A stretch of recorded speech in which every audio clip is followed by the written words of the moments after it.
کبھی ایسا ہوا ہے کہ سامنے سے کوئی جاننے والا آ رہا ہو اور دل میں آئے بس نظریں بچا کر نکل جاؤ، نہ نفرت ہے اس سے نہ کوئی لڑائی ہے، بس ایک عجیب سی جھجک ہے، اور پھر وہ مل بھی جائے، 2 منٹ بعد بھی ہو جائے تو جسم تو آگے نکل جاتا ہے لیکن دماغ وہیں اٹکا رہتا ہے۔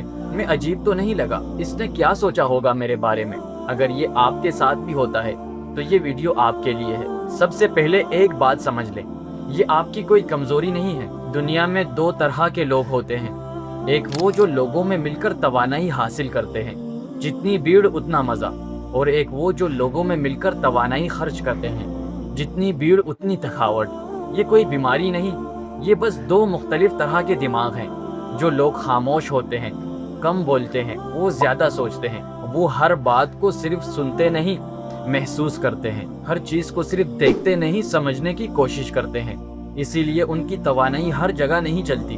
وہ 10 لوگوں کے ساتھ ہلکی ہلکی باتیں کرنے سے زیادہ 2 لوگوں کے ساتھ دل کی بات کرنا پسند کرتے ہیں۔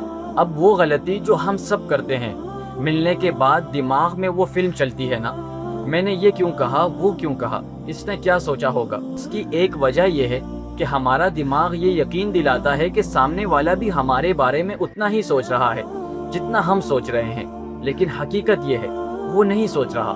دنیا کے لوگ اتنے مصروف ہیں اپنی اپنی زندگیوں میں، اپنی اپنی پریشانیوں میں، کہ آپ کی وہ بات جس پر آپ رات بھر جاگتے رہے وہ 5 منٹ میں بول چکے ہیں۔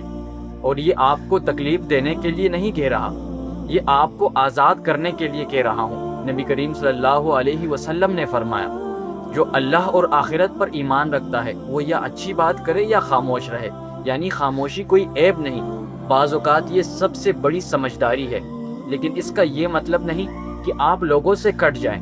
اصل بات یہ ہے کہ آپ کو ہر جگہ خود کو ثابت کرنے کی ضرورت نہیں ہے۔ کچھ لوگوں کے ساتھ سلام کافی ہے، کچھ لوگوں کے ساتھ مسکراہٹ کافی ہے، اور کچھ لوگوں کے ساتھ گہری بات۔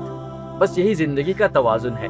تاریخ اٹھا کر دیکھ لیں، دنیا کے اکثر بڑے لوگ جنہوں نے سوچ بدلی، جنہوں نے لکھا، جنہوں نے تخلیق کی، وہ ہجوم کے نہیں تنہائی کے آدمی تھے، کیونکہ جہاں شور ہے وہاں سوچ نہیں ہوتی، اور جہاں خاموشی ہے وہاں سوچ جنم لیتی ہے۔ تو آج کے بعد اگر کوئی آپ کو کہے تم لوگوں سے ملتے کیوں نہیں، تو آپ کو صفائی دینے کی ضرورت نہیں ہے۔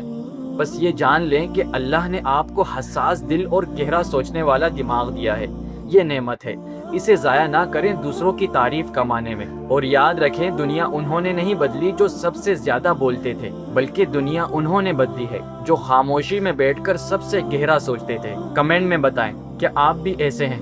اور کیا آپ نے اپنی اس خاموشی کو کبھی اپنی کمزوری سمجھا ہے؟